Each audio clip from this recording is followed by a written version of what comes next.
Nyagasani icyo ushaka n'igikorwe. Dore amasomo tugiye kuzirikanaho kuri uyu wa kane tariki ya 16 Mutarama 2020. Isomo rya mbere ni ryo mu gitabo cya mbere cya Samweli, umutwe wa 4, umurongo wa mbere kugeza kwa 11 se. Zaburi ni ya 43.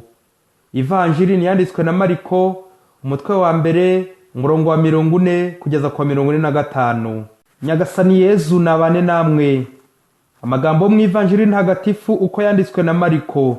Muri icyo gihe umubembe azagana Yezu, apfukama imbere ye, amwinginga agira ati, ubishatse wankiza. Yezu amugirira impuhwe, arambura ukuboko, amukoraho, avuga ati, ndabishatse, kira. Ako kanya ibibembe bimuvaho, arakira. Yezu aramwihanangiriza, amusezerera ako kanya, amubwira ati, uramenye ntugire uwo ubibwira, ahubwo genda wiyereke umuherezabitambo, kandi uture ibyo Musa yategetse abahumanuwe, maze bibabere icyemezo cy'uko wakize. We ariko ngo amare kugenda, atangira gutangaza no gukwiza hose iyo nkuru, bituma Yezu atagishoboye kwinjira mu mujyi ku mugaragaro, ahubwo yigumira ahantu hadatuwe. Akaba ari aho abantu bamusanga baturutse impande zose. Iyo ni Ivanjili ntagatifu. Bakristo bavandimwe, amasomo y'uyu munsi aradushikariza gukora ugushaka kw'Imana. Yezu ubishatse wankiza. Mu masomo y'uyu munsi, ku ruhande rumwe turumva bakoze ugushaka kwabo batagishije Imana inama. Abo ni Abayisiraheli mu isomo rya mbere, ubwo bari bamaze gutsindwa bagapfamo benshi, batangira kwibaza bati, kuki uyu munsi uhoraho yaretse dutsindwa n'Abafilisiti? Burya bavandimwe, huti byari bihumye. Mu gukemura iki kibazo bakurura bishyira, bagiye gukanika Imana bayitugaritse, bajya kuzana ubushyinguro bw'Imana ku ngufu kugira ngo bujye hagati yabo bubarinde abanzi babo Abafilisiti. Ubushyinguro bwavugaga ko Imana ihari. None ko Imana ihibereye koko, ubwo se hari uwakongera kubahangara? Ubwo se hari uwakongera kubatsinda? Yewe n'Abafilisiti bagize ubwoba pe. Ariko intsinzi Abayisiraheli bari bategereje babonye ikinyuranyo. Ni deception. Icyari kuba reception kibaye deception. Baramanjiriwe, birabacanze, baratsinzwe, ndetse igikabije kurenza ibindi, bwa bushyinguro bw'Imana buranyagwa. Abahungu ba Heli babugendaga hafi, nabo barahagwa. Mbega kaga n'agahinda ababyeyi. Kuki batsinzwe kandi bari kumwe n'Imana, noneho bayicigatiye mu ntoki by'akarusho? Igisubizo cy'iki kibazo turagihabwa n'Ivanjili y'uyu munsi. Kumenya gusaba, kwinginga, gutakambira Nyagasani ngo agufashe nk'uyu mubembe. Turumva uyu mubembe atakambira Yezu, yewe ndetse agapfukama imbere ye ati, Yezu ubishatse wankiza. Yezu amugiriye impuhwe, arambura ukuboko kwe, nuko aramukiza.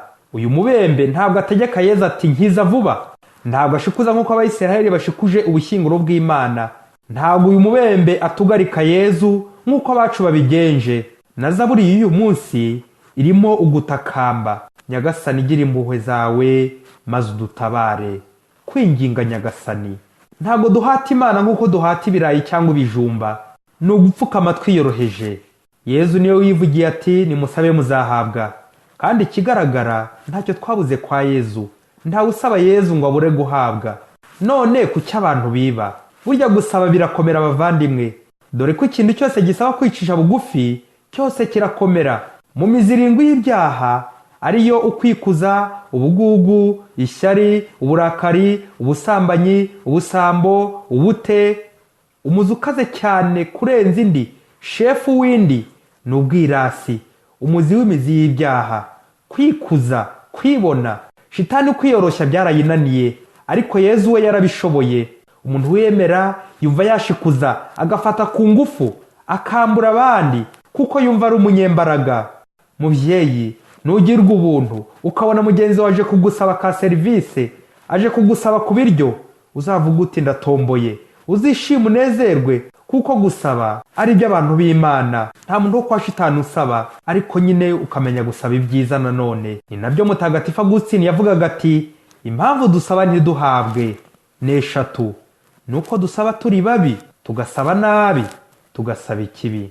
Rimwe, gusaba turi babi ni uguticisha bugufi ngo dusabe penetensiya, twigororere n'Imana, dusabe Yezu imbabazi. Burya turonka imigisha myinshi igihe dukeye ku mutima. Mbese nk'uyu mubembe wabanje gupfukama imbere ya Yezu. Ibembe bye bishushanya ibyaha bituma duhabwa akato tukajya kure y'Imana, tugatura kure y'abavandimwe kubera umunuko. Ariko muri penetensiya cyane cyane abayemera, ukuboko k'umusaseridoti kurambuye mu mwanya wa Yezu, turakira tukaronka inema z'Imana. Kabiri, dusaba nabi ntiduhabwe. Babana babonye iwabo badahari, bari bamenyere kuvugisha pure buri munsi, bagatangira kwibaza bati ubundi ndakuramutsa Mariya zose si zimwe, kuki tugomba gutinda kandi ibiryo tubona byahiye? Nuko batangira kuvuga ndakuramutsa Mariya ya mbere, iya kabiri bati niyi niyo, n'iya gatatu niyi niyo. Barakomeza umunota umwe babarangije ishapure muri niyi niyo. Mbega mwebwe usenga muhushura.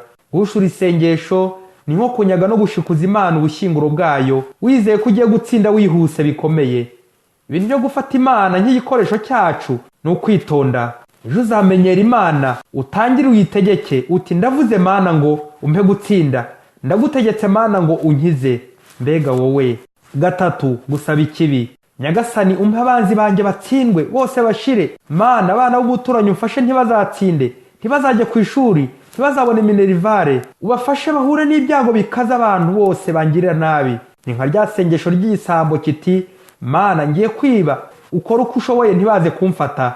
Cyangwa yandaye irara mu bucuruzi nguri gushaka ituro rya kiliziya da. Ituro ryavuye mu buraya Imana izarishima koko?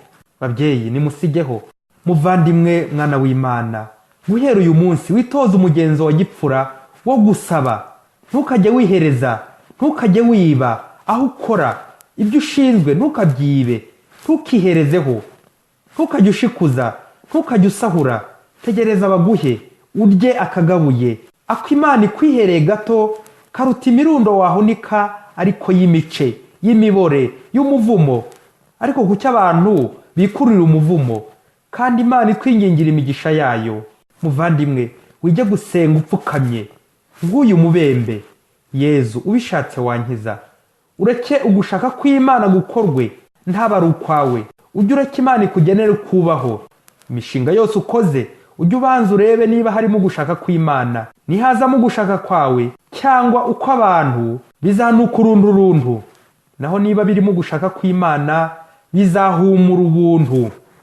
Mwari kumwe na Padiri Masumbuko Ladisirasi, murezi mu iseminari nta Mutagatifu Aloyizi, Diyoseze ya Cyangugu.